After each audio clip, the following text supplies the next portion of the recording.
Well, Anthony, thank you very much for joining us. Welcome along. Pleasure. Thanks for having us.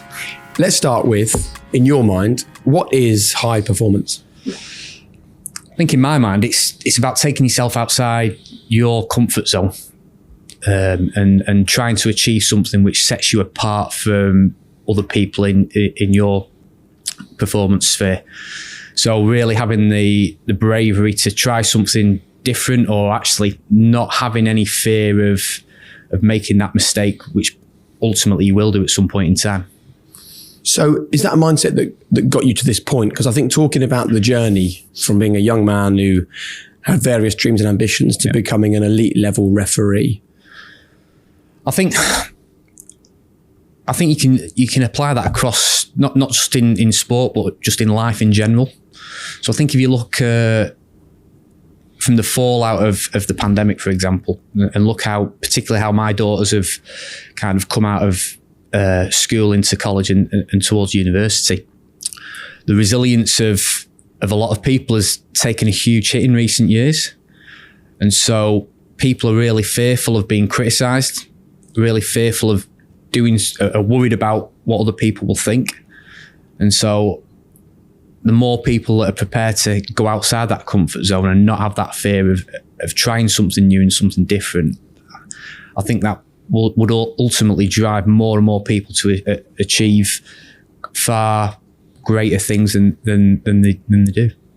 So how have you got there then? Because you do one of the most scrutinised jobs in the world. You know, you are central to the most talked about, the most watched, the most celebrated league in the world, yet you perform a role in that league that is not the most celebrated, it's the most scrutinised.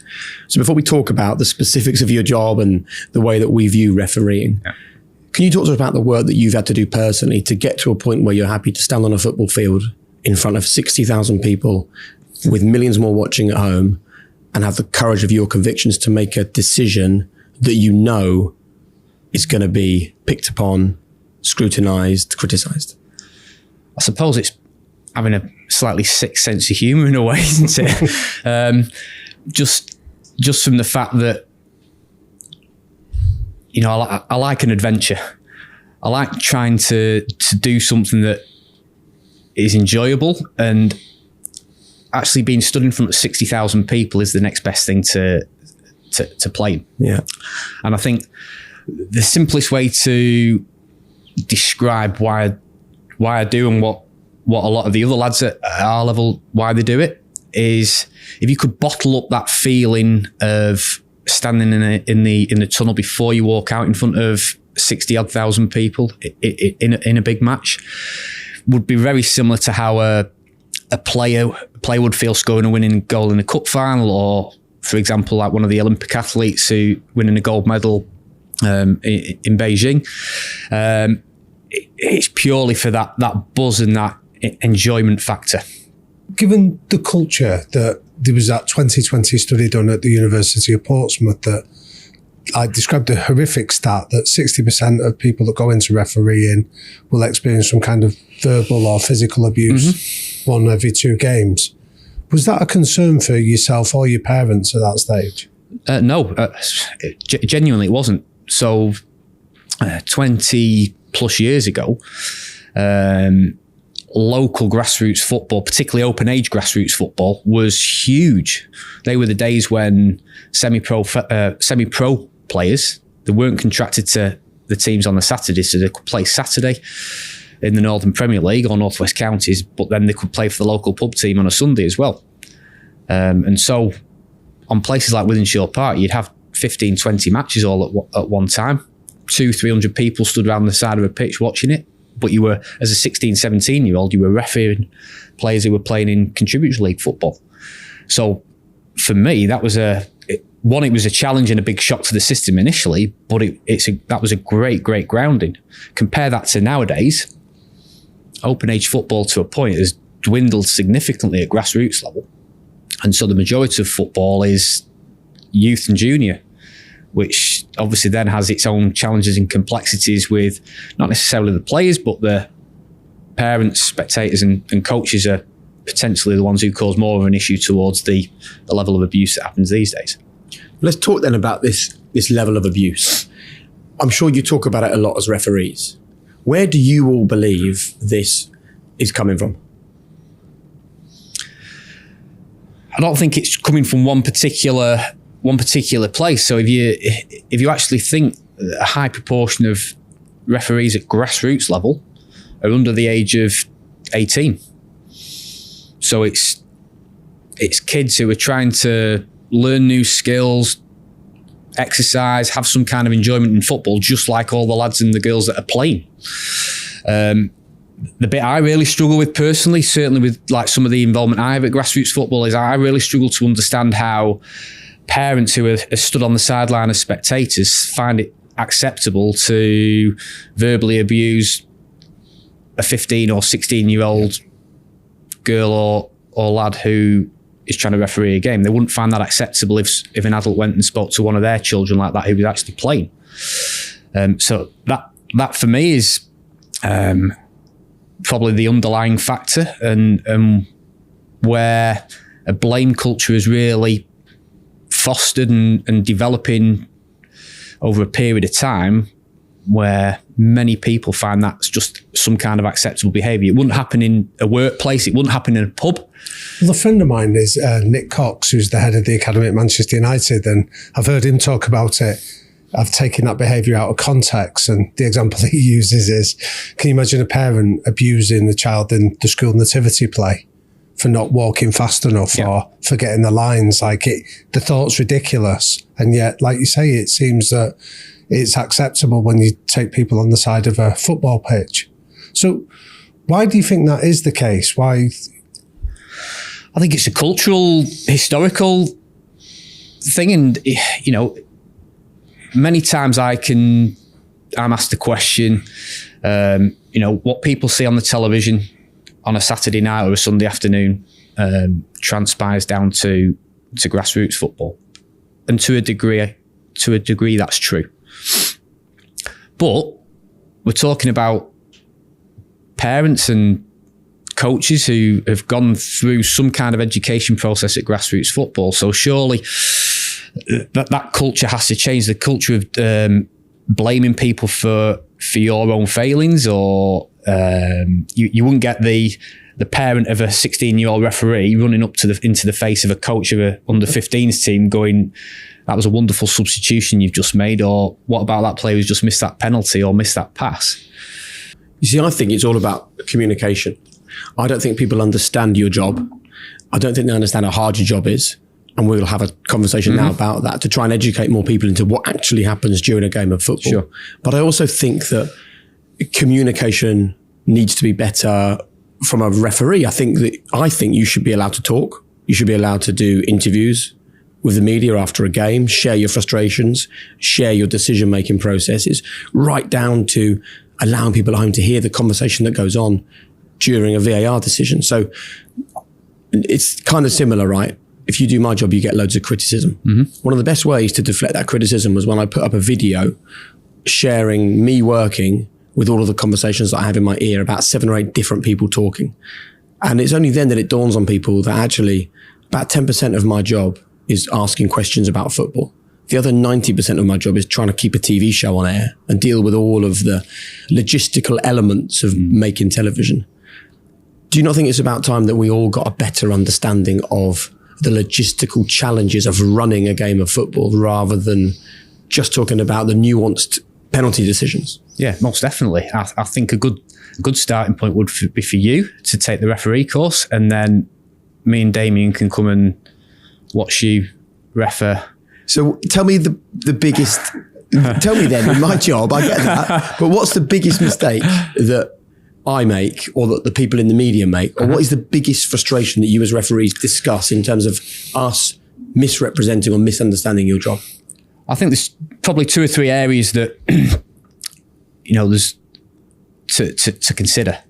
So, of course, when you're presenting a live broadcast, you want to make it entertaining for people. You want people to be engaged, and you almost want a sense of controversy and discussion amongst the panelists, because it would be boring, wouldn't it,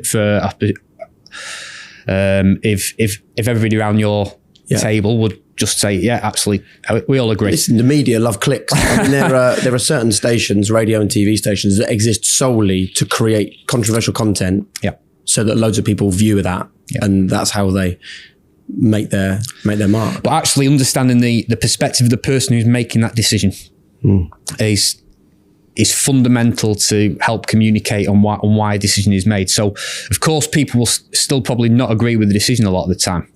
But one of the reasons, or one of the flaws a lot of the time when a mistake is made by an official is that lack of understanding of either the framework of the laws of the game which that decision is made under, or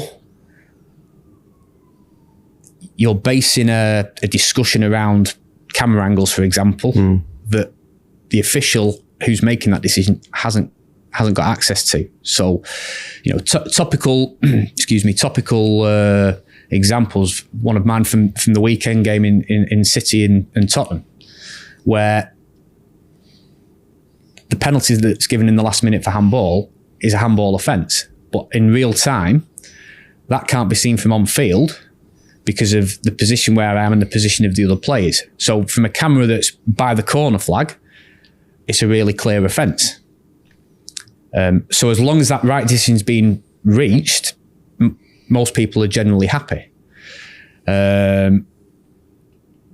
So using angles from behind the goal, which are probably normally the best angles to show whether a decision is right or wrong, that has to be used in the context that, well, the referee hasn't got that angle available to him in that split second.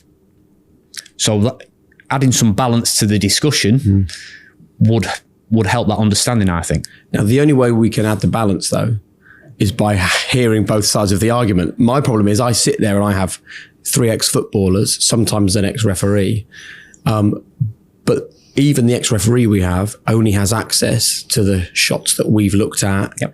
And I think we all get impacted by seeing something 7 or 8 times in super slow-mo. Yeah. Even an ex-referee is impacted by that. So what you've just said there makes absolutely perfect sense. I don't know whether you can, but I can see the power in allowing that kind of a conversation to happen after a game. Would you enjoy that? Would you like that opportunity? I certainly can see the power in it, yeah. It's like any conversation, there's always going to be positive and negative sides to it. And people we're still dealing with subjectivity a lot of the time, aren't we? And so a few years ago, everybody was crying out for technology to help solve the issues of subjectivity and clear mistakes. But it hasn't solved it, because we still have the debates week on week. The offside decisions are a very good example. So before pre VAR, every week you'd see on the television lines being drawn across to show a player with his big toe offside. Everybody's going, oh my word, how has an assistant referee missed this big toenail being in an offside position? And when we get to the point where technology is introduced and those decisions were being made, then we've flip-flopped completely the opposite way, going, this is now a disaster for the game. But 12 months previously, everybody was crying out for it. So people still, while still entitled to opinions, we still need that balance of, you can't ask for one thing and then cry foul when it's brought in and people don't like it. Yeah. But I think even that explanation is so valuable, I think. And I just think we need to do something, because I think the way that we exist at the moment in terms of not hearing this kind of viewpoint, not even understanding sometimes how a decision has been reached, even when you're having that two-way communication with the VAR officials, it's a bit like we maybe have 10% of the information and we have to make up the other 90%. And I don't think that's valuable for us. I don't think it's valuable for you, and I don't think it's valuable for the football fan at home. So I really want to kind of just have this very rare conversation with a current official about the real challenges of a game of football. Mm-hmm. You can give us specific examples if you want, but could you just take us into a match? It's ongoing. Things are happening all around you. There's a penalty decision which involves the use of VAR. Just go through, if you can, how many different parameters are operating at that moment, what you're hearing, what you're doing, what you're thinking?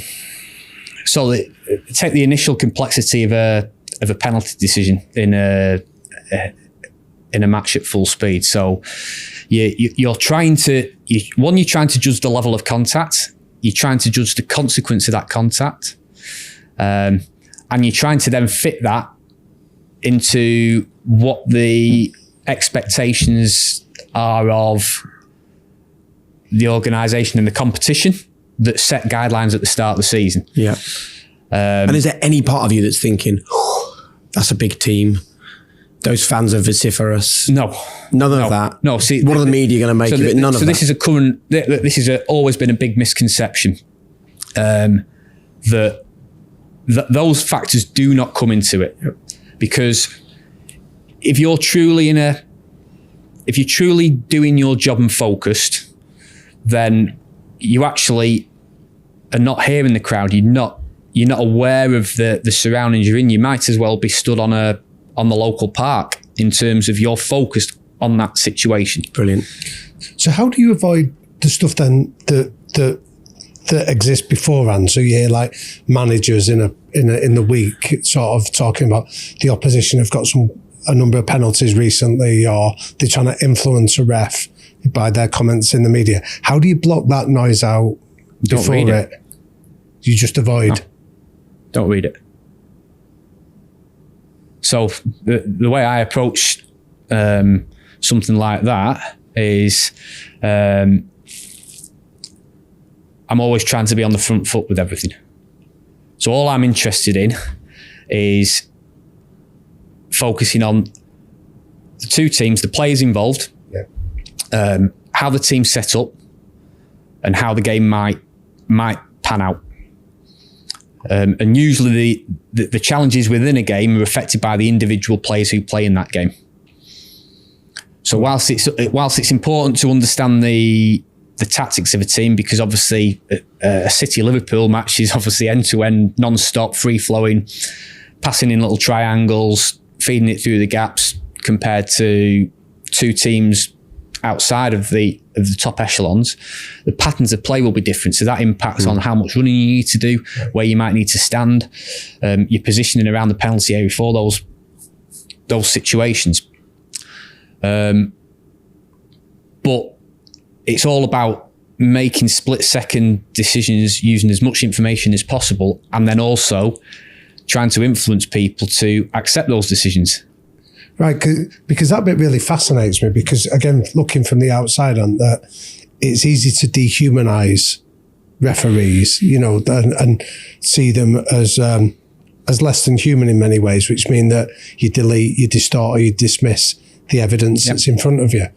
So do you build relationships with the players so they see you as part of the game? Yeah, try. You've got to. Yeah. You have to. So how do you go about doing that then? So everybody's individual. So a lot of the time referees are criticised for being robotic. Yeah. Right. And nothing's further from the truth. If people actually spent the time to analyse each of the lads who referee a Premier League match, for example, there is 22 different personalities and people deal with things in different ways. We're all from different professional backgrounds. And so part of that understanding actually comes into play with how you deal with individual players and what kind of interactions you have with the players as well. And how's your background helped you in that situation? I don't know whether that's broadcastable or not, but I think sometimes that how you say something to somebody actually gets their buy-in to it. So by simply admitting that, I might have got this throwing wrong, or it probably wasn't very good for me, or that kind of rehumanizing yourself instead of being dehumanized. Yeah. And that's one thing actually I quite enjoy at the start of the season when we go and speak to the players in the squad visits. Right. Those discussions are really, really, really, really good. In what respect? Just from the engagement level, so you could discuss a situation, and you might be able to take the mickey out of a player for making a mistake that's led to a particular penalty being given or an own goal being scored or something like that. But then we're also trying to get the players to understand the parameters to which we're trying to operate to. Yeah. So again, if I give a decision for a red card or a handball offence, that's not because I'm choosing to give that just because that's Anthony Taylor's opinion or viewpoint of how it should be penalised. That is the opinion of the competition stroke organisation that want me to referee that game.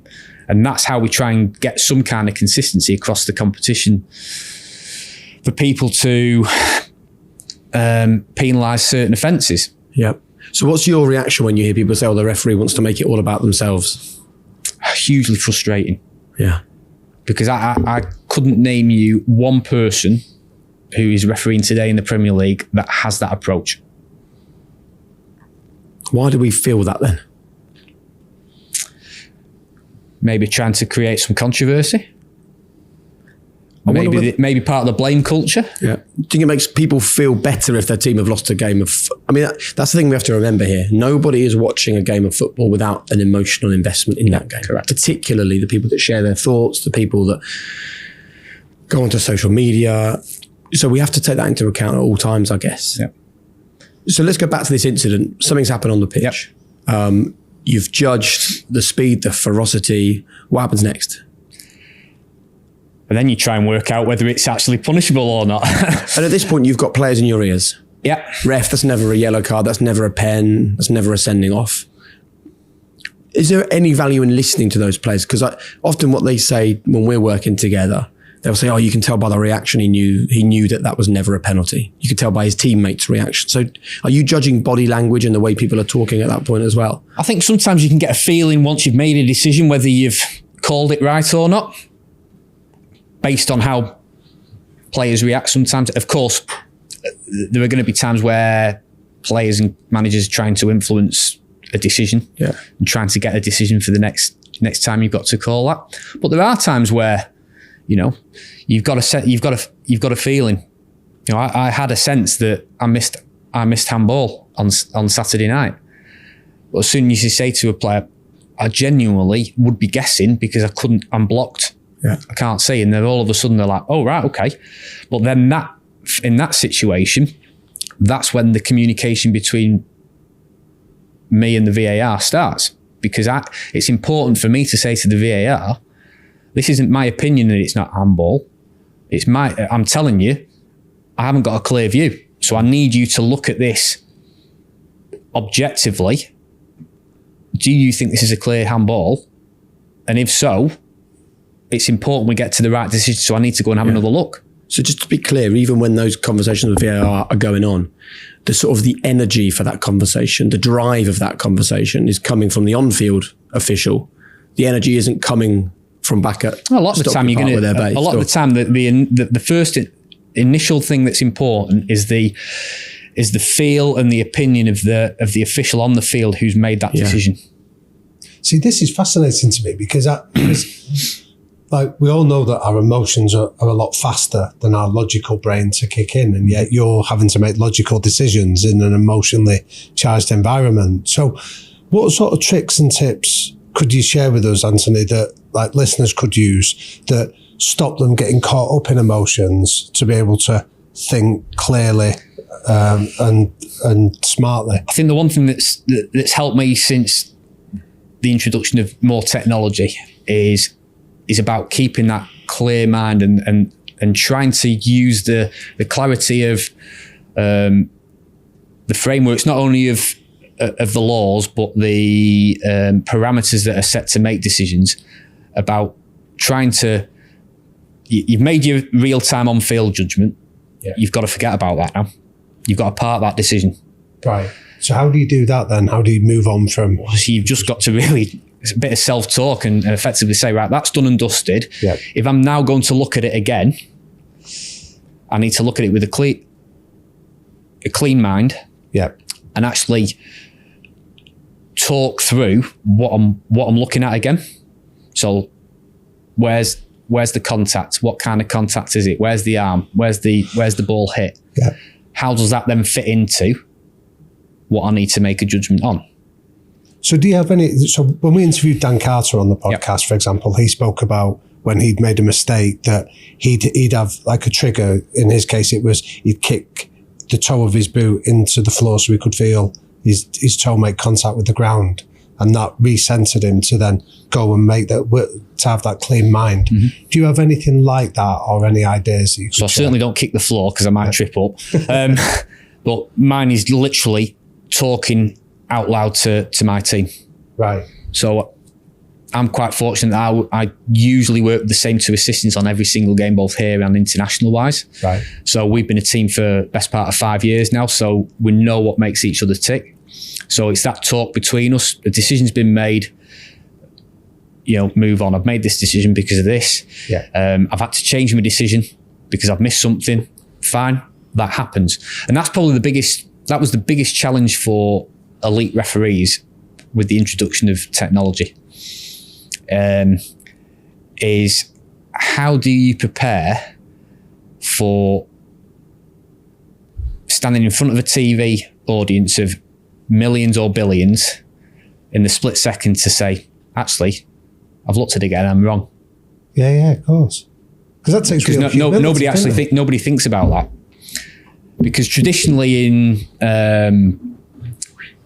refereeing, probably a little bit to a point like some players as well, it takes probably 48, 72 hours to actually truly be honest and say, actually, yeah, I've made a mistake there. Yeah. Nobody is ever really going to come out within half an hour of a game. In the example, Jake, you talk about speaking to somebody to say, yeah, sorry guys, I've made a mistake. It was a dreadful decision. It's only when you've gone home, stepped away, then in the cold light of day, reanalyze stuff from the different camera angles and viewpoints and talked again with the guys, that you actually really are honest enough to say, it's a dreadful decision. And then to try and understand why you've made that decision wrong in the first place. But then when you're looking at a screen and there is 60,000 people there and you're going, I got that wrong, that does take real humility. So what tricks can you share with us that you've learned of being able to admit fallibility and then move on from it that like listeners could take away? I think humility is one of the fundamental things operating in an elite environment. Having the more you can say, I'm sorry, or I've made a mistake, I think that's such a powerful way of getting people's buy-in to what you're trying to do. Yeah.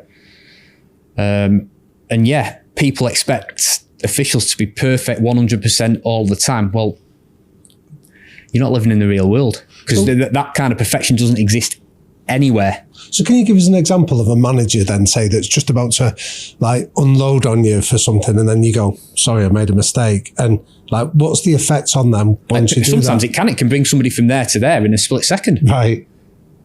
And the same with players. The same with a player in normal time, during the game.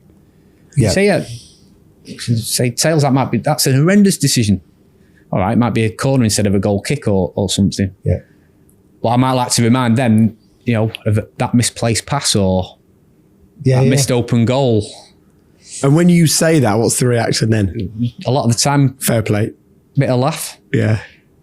They might not be so keen if I'm chasing them around for the rest of the game, reminding them of that. But I love that. I remember when Diego Maradona passed away, and Liam Brady wrote a brilliant piece in a newspaper about him, where he said what he felt made him such a great player was that he never berated any of his teammates, even though he was on a different level than them. He was always encouraging his teammates rather than throwing his hands up in exasperation and reminding them of their failures. Yeah. So I think it's really powerful what you're describing there, that as a referee, that actually just to admit a mistake diffuses a situation. Actually, one thing I probably fancy doing in my last ever game as fourth official, when I decide to retire, I might offer the two technical areas and the coaching staff all the advice that I've been saving up for 20 years. What would be the big thing you'd want to share with them? Well, I'd just like to point out every time a ball's not passed right or a play doesn't mark somebody at a corner, or when a substitution doesn't work. Is that I suppose that must be a real source of frustration, the fact that other people get the opportunity to share their thoughts on a game. I think you go into a game knowing that people are going to. It's part of the psyche of the elite environment, isn't it?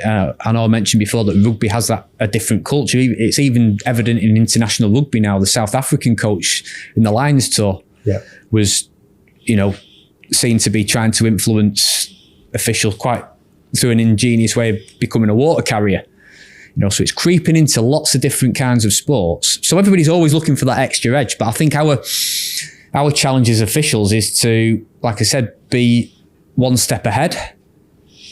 So, okay, if people want to try to, then fine. But we need to have strategies in place to stop that affecting us. So, I remember reading a brilliant story years ago about Ferguson, when he used to go into the referees before European games and see if he could test the pressure of the ball. And when he was doing it, he'd sort of be saying to them, their wingers are fast and you need to be careful of offsides today. And he'd be trying to sow seeds of messages in a subtle way. But you've got this dichotomy of you want them to understand that you're human and therefore fallible, but you've also got to cocoon yourself away from them trying to influence you. So when would you stop that process of interacting with a manager or a player, on a game day? Yeah, so I think there's a time and a place for everything. Yeah. So, there's very predefined times for meetings. So an hour before is the meeting of the manager or team reps. So that at that moment in time, you engage in there. But from then, you have no interaction with people. You're in your own little bubble in terms of preparing for you getting changed and warming up and talking to your last minute bits and bobs with the guys. And then very rarely now, certainly over the pandemic time, it's been very rare that you've actually had post-match interaction with people. But I think sometimes that's probably not always the best time for people to interact. You see that in media interviews, don't you? It's not always the best time to be interviewing a player or a manager after a game. And what's your process after a game for reviewing your own performance? Because again, I'm thinking about this from the perspective of people who are not referees, but want to learn about how they can review their own performances with absolute honesty for themselves a little bit better. What do you go through?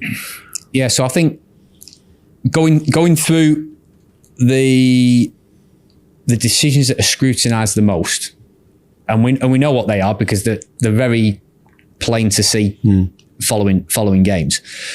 You're needing to evaluate those objectively, and so not necessarily taking on board everything that's said on the analysis shows on it, and anybody who chooses. So you won't to read the papers before a game, but will you watch the TV coverage and very rarely afterwards? Right? Very rarely, because we have access to all the footage that we need through our own system. So it's more important for me to work out, have I made the most accurate and best decision in that particular situation, and there are plenty of times where I haven't. And what do you do in those situations to make sure you learn? So, like I said, it's more about trying to prevent those mistakes happening again. So you will never eradicate the subjective element of decision making. You won't. It's very rare that you have a situation, particularly in an elite match, where you get 100% total agreement on the right outcome. But everybody's obsessed with, is it right or is it wrong? And everybody forgets that 80-90% falls into that grey zone a lot of the time. So do you have people you speak to then? So that's a select group of people whose opinion you really value. So I'll be obviously speaking to the two lads that I work with on a regular basis, Gary and Adam, and even between the three of us, sometimes we don't agree. You could show a clip, but also I'm speaking to some of the other refs. We don't always agree on that as well, and so you've always got to try and keep that clarity in your mind. To work out, okay, I have made this bad error here, so I need to make sure when I go into my next game, I'm not doing that again. And how, if you've had 2 or 3 games running where you've made mistakes that you're unhappy with, how do you not allow that to get you down or to lead to you asking questions of yourself, whether you're good enough? I think you did. Well, I think it's impossible not to get frustrated and down a little bit about it. So it's either a case of detaching yourself altogether from what you're doing and getting away from football. So thinking along, working on the mindfulness aspect of stuff. So does that involve friends, family? Does that involve just going for a walk with the dog? But then you've obviously then got to focus then when you're going back onto the field. And that's probably the bigger challenge, is if you have come off the back of 2 or 3 games where you've made a mistake or you've had to go to the screen a number of times because you've had some difficult matches, you've then got to start creating that belief again to start afresh, to go into. How do you do that? So it's a lot of it for me personally comes down to that self-talk and trying to totally forget about what's happened before. So what sort of things do you say to yourself then, Anthony? When you I just witter away to myself. Just purely about being focused and as a game's going on, I just like to commentate to myself effectively. Right. Of what I'm seeing, what I'm going to do, or if I'm not going to do it. And if I'm doing that, it also helps the rest of the team understanding what I'm doing. Because I think actually some of the worst mistakes I've made over the years is when I've metaphorically jumped in 2 feet, shot from the hip, and just pulled a decision out of nowhere that absolutely nobody understands. Can you give us maybe a decision that you still reflect on now and think, silly idiot getting that wrong? Because I know that people will listen to this and go, how long have we got? Yeah, but it's all very well Anthony sitting there and telling us about his processes and asking us to understand refereeing more, but what about this and what about that? And they will start to sort of cite specifics. And I think it's powerful if you could just share with us a moment that went wrong and why. So most of the time, you make an incorrect decision on the field because your position is wrong. Right. That your angle and your view's not as good as it could be. So there's a really good example from a few years ago at Swansea where I gave a penalty for handball, and it was actually handball by the attacker. But because in that particular moment I'd lost concentration, I was lazy, I'd got totally the wrong position. The angle you're looking at it just makes it look like the defender handballed it. Now, people listening to that will go, well, that's just a ridiculous way of explaining it. And how can you not see that the handball is by the attacker? Well, my challenge to anybody who thinks that is to truly understand the process you've got to go through. Give it a go. Give it a go, because it would even happen in junior football. Yep. You know, to that decision-making process, and you will sometimes totally misjudge something in a split second. And so that example at Swansea was down to laziness and poor positioning, pure and simple. And how does the scrutiny process work after the game? Because I think this is something that also leans towards the resilience you have to do your job. I mean, you literally have someone give you a mark, right, and tell you how well you've done on that day. We have 2 people give us a mark, not just one. So we have 2 parallel analysis systems. So we have a technical system that grades every single decision that's made in the match. So you end up with a percentage accuracy. Wow. But then we have the parallel system is run by the Premier League. So it's not a technical evaluation. That's where an ex-player or an ex-manager is there looking at your performance from a playing perspective. And that system is what the clubs feed into as well. They have a say in what their opinions are. And so everybody's got an opinion on what's going on. And sometimes those opinions are formed which don't actually fit in with what the laws of the game are. We might be using interpretation from 4 years ago. So, again, the balance is, it's all well and good scrutinising, but you still have to have that balance to truly understand what's being analysed and why.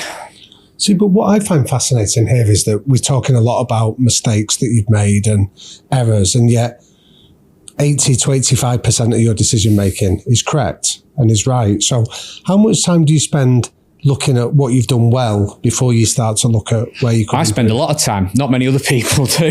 Right. It's higher than that, though. Like, what is it? Because I know you have a number at the end of a season. Yeah, figure-wise, I'm not too sure. It's up in the 99%. But you're right, and it goes back to what Jake was saying before. Everybody only focuses on the right and the wrong. Yeah. Yeah? And if one decision's wrong,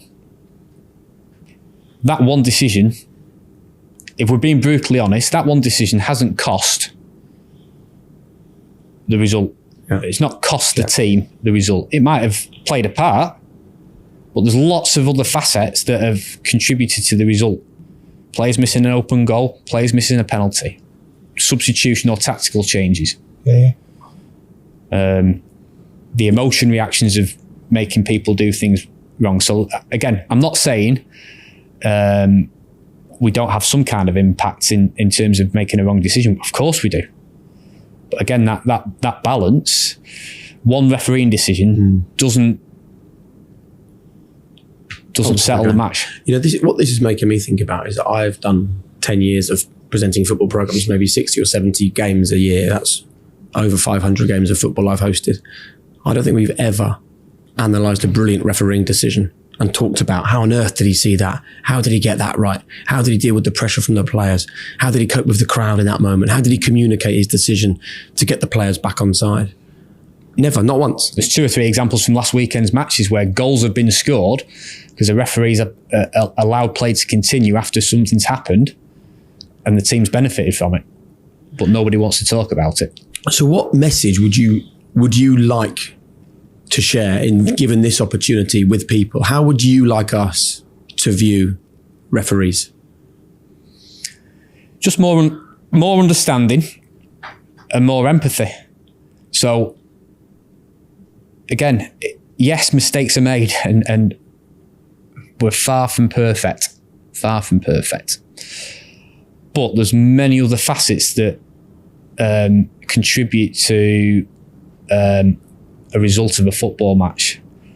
And so maybe reflect on, before you start trying to blame one individual, maybe try and consider, very difficult, I appreciate, objectively after a team's lost, but consider the things that go into what's been decided, and try and understand why something's been done. And of course, people will always use the argument about consistency. You could have people highlight a catalogue of situations that may have gone against one team. But again, that's sometimes very biasly slanted. But again, that comes down to what we were saying before about when you dehumanise somebody, you delete, so you don't see what they've done. You either distort it and claim that they're biased against your team, or you dismiss it as, oh, they just had a good day. So I think what you're describing there, Anthony, is when you see the human behind it. So I hear referees talk about sort of Brian Clough from back in the day, that he used to sort of say to his Nottingham Forest team that you have to be better than the worst refereeing performance. You have to treat referees with respect and courtesy, and he'd fine any of his players for swearing at a referee or being disrespectful. Are there any managers out there that have a similar philosophy to what Clough did, that do have that empathy? There's plenty of people that have empathy. I think sometimes it's just a cheap shot to say you're rubbish. You're rubbish, or you've cost us the game. Yeah. And I get that, because like I said before, not many people like taking responsibility straight away for what's happened. We're exactly the same. We will defend a decision to the hilt in the initial stages, but that is human nature.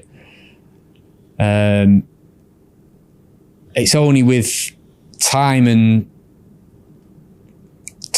a clear head that you'll truly recognise what it is. And it's very easy for somebody to take to a keyboard and say, well, this is a dreadful decision, or this, and this applies to not only fans, managers, coaches, ex-referees as well. Right. That people, I always like to take things outside of a football environment and take it into a work context. So whatever job you do, would you find that acceptable behaviour towards you in your workplace? I very much doubt you would. No.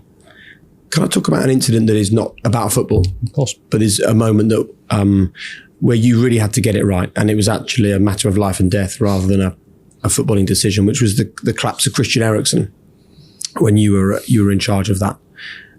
Can you talk us through the process that you went through and how difficult it was, because suddenly from making constant football decisions on the field of play, you're having to deal with something quite different? I think the most important thing to say about the whole situation was the reason that situation was so successfully resolved was because of the Danish captain and the medics that were present on that day. 100%. Because the speed at which Christian was treated was a fundamental factor.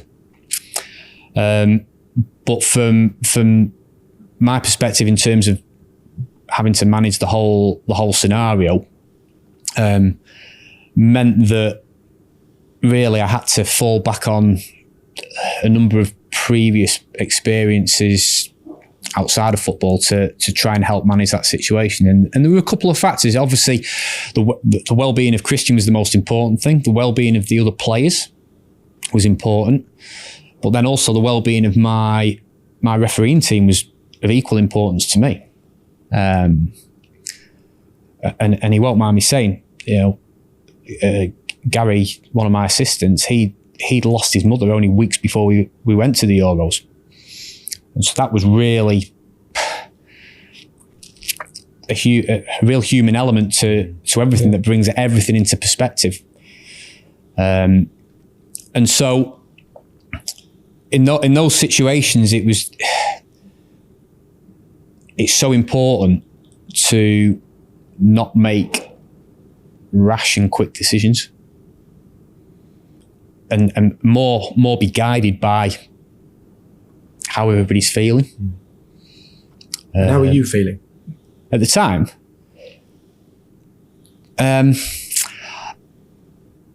Because everything is focused on, everybody's asking you what's going on, I think you're actually desensitized a little bit to any personal emotion, because you're worried about the Christian being okay. You're worried about however all the other players, and you're worried about my guys. But then you're also conscious that people are going to be coming to you expecting for you to make a decision and for you to be the focal point to communicate what's happening.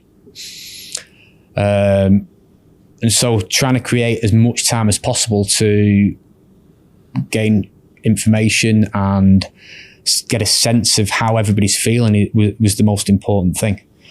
And what did you said you fell back on previous experiences. What were they? So one of the fundamental factors that drives my work ethic and commitment at this level is based on my background in the prison service, that kind of structure, dealing with those difficult situations, and also how important life is in terms of people overcoming difficulties. And so one of my close friends, when I worked in the prison service, he unfortunately killed himself because of depression.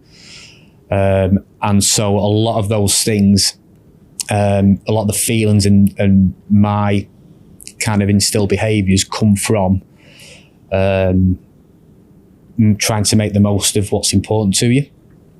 And so that is why in that situation in Copenhagen, I chose to make a very direct link between myself and the players when we were trying to reach a decision on what was happening. So yes, we've got lots of protocols and procedures in place where security and UEFA people are liaising with me as the match referee. But the most important people were Christian and the rest of the players in that situation. And so I made a conscious effort every step of the way to go into the changing rooms to speak directly to the players. So I didn't rely on a go-between like you would normally have. You'd normally have a team liaison person. I made the conscious decision to go direct and speak to, for example, Kasper Schmeichel and the Danish players, into the Finnish dressing room to speak to Tim Spa and those players, to actually get a sense of how they were feeling and to have some honest interaction with them. And I think that probably helped create a little bit of time and understanding, so everybody understood truly what was going on and how we could move forward with it. And how did it take you to recover from that incident? How ready were you to go again and to take charge of another day? Well, I refereed 5 days later. Again, that came down to a lot of course, we had a lot of support from home. But that was another thing. While all that was happening, I didn't get to speak to my wife and kids until maybe 4 or 5 hours later when I got back to the hotel and sat down with a beer in the hotel.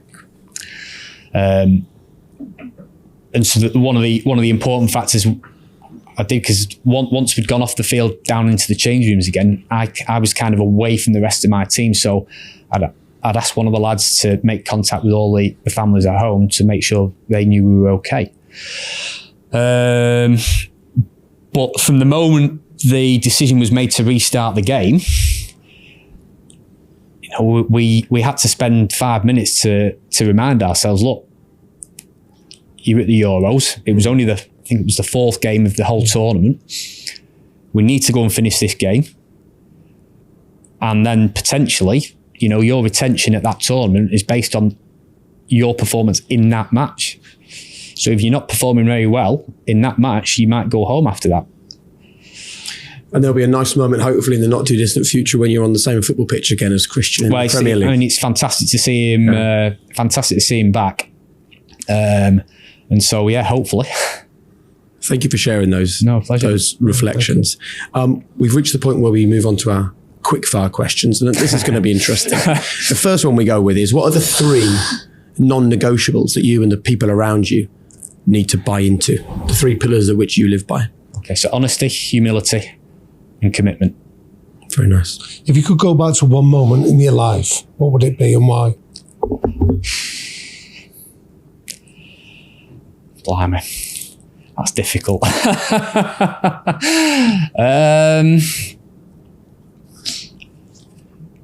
Probably work harder at school. Would you? Yeah, most definitely. Because actually, the reason I say that now is because with obviously both our girls now progressing through A levels and into university, and as a parent, you find yourself saying you need to do this, you need to work hard, and you're thinking, well, I never did that when I was that age. So we can all relate. How important is legacy to you? Legacy. So I think it's important that we have a positive impact on other people. So I think it's important that we can instill that I instill values and strong ethics in not only my kids, but people that I have contact with in not only in sport, but in the local community. And just the bottom line of trying to help other people get better. What's been the biggest sacrifice you've made in pursuit of high performance, and would you make it again? I think it's not the sacrifice I make, it's probably the sacrifice your family make. Because you end up away from home a significant amount of time. And even when you're at home, you might be in your own world, either dealing with something you've made a mistake on and trying to recover from it, or you feel things are going that well that you're wrapped up in your own little bubble and you're kind of neglecting what the family needs. So I would say the family probably lose out on more than, or sacrifice more than what I would sacrifice personally. And our final question, which is kind of your last message really to people that are listening to this, and we frame it as, what's your one golden rule to living a high performance life? Having no fear at all. So have no fear at all of making a mistake or admitting you're wrong. Brilliant.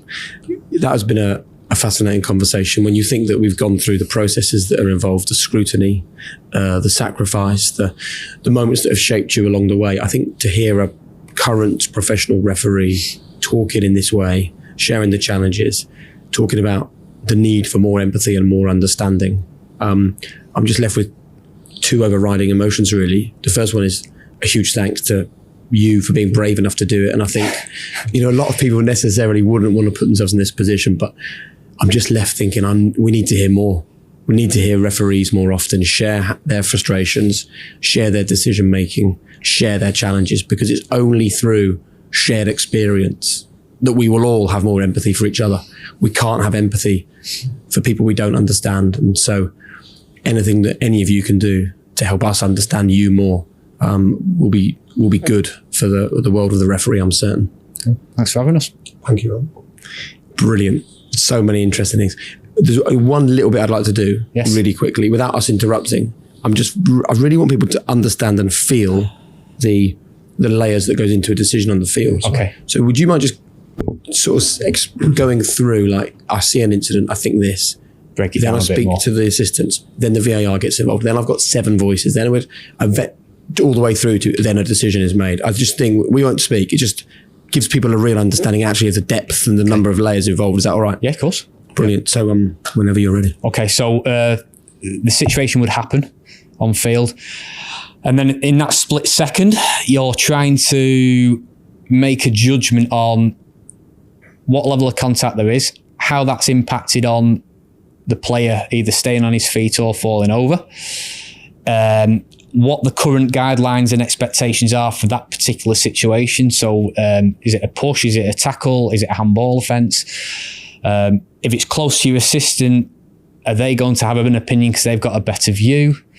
So all that happens in a millisecond. You then are either saying, no, play on, or, yeah, that's a penalty. If you stop the game, then is there a discussion needs to take place then? Is it a yellow card? Is it a red card? What are the considerations you've got to use then? And again, the framework of expectation, but more importantly, the framework of the law comes into play. So again, that's another millisecond. So all this is happening in the space of a second or two. And then once you've actually come to a decision, you've not only got VAR in your ear saying, we're going to have a look at that, because that's the automatic thing that happens under the process. You then may also have a couple of players chirping in your ear. You then may also have one of your team or the fourth official in your ear. And all of a sudden you've got quite a lot of noise that you have to filter and process through. And again, this is all in the space of a second or two. And then once VAR get involved, how many voices are you hearing then? Is it just you and one other, you and 2 others? You and one other. Right. And how do you have a conversation with them to not be swayed, if you know what I mean? So it just remains that they're giving you more information, but it's still your decision. Yeah, so really the conversation shouldn't be too extensive between on field and in the studio. So the purpose of VAR is to establish whether that's a clear error. So they need to understand why you've given that decision, but they would have picked that up in real time anyway. So then they're trying to objectively look at those pictures to determine, has what's been decided already clearly wrong? So there's limited conversation between the two, but even them just saying, I'm checking that, or I'm going to ask you to go and look at the screen, but I need to just quickly check if there's an offside or a foul before I ask you to give a penalty, potentially. That whatever you're asked to do, that final decision always rests with us. So there are occasions when people do stick with the decisions when they go to the screen. Not very often, but really we're going to the screen to look at something that somebody might think is clearly wrong. We have a responsibility to make sure that the right decision is made. Yeah. And if that involves going to the screen, then we've got to be big enough and ugly enough to say, all right, I've called it wrong. I've got a chance to rectify it now. Because there is nothing worse than travelling home after a game and you've made a big error which has been perceived to influence the result. But obviously VAR gives you another opportunity to correct those errors, rather than thinking, I bet in the past you've gone home thinking, if only someone had told me, I could have solved it. Suddenly, huge. There it is. There's Absolutely. the opportunity. And that's got to be embraced. And that's how elite sport evolves. That's how it has evolved. There are more of the major calls are correctly made now with the technology being there. Yeah. And I love that idea that you've had to change the way you think because of the technology. I love the word responsibility, because it's the ability to respond. And that's what you've had to dance on that shifting rug of changing rules and regulations and scrutiny all the time, rather than going, no, this is how I learned to be a referee and that's how I referee. Yeah. Your job is so different, even to 5 years ago. Hugely. When 5 years ago, post-match discussions were all about, it's a scandal that this decision's influence the result of the game. We need technology. Now, all the discussions we're arguing about the subjectivity of a decision using technology. So like we said about the offside, or is it a clear handball, or is it a clear penalty? Yeah. Is it clear enough now for it to be changed? Amazing. Listen, thank you very much. No, pleasure. Thanks. Honestly, that insight for people at home is going to be a game changer for so many football fans. Please hit subscribe, hit the notification bell, give us a thumbs up, leave a review, but somehow get involved with the High Performance Podcast and become part of our growing community. Thanks for being part of the adventure.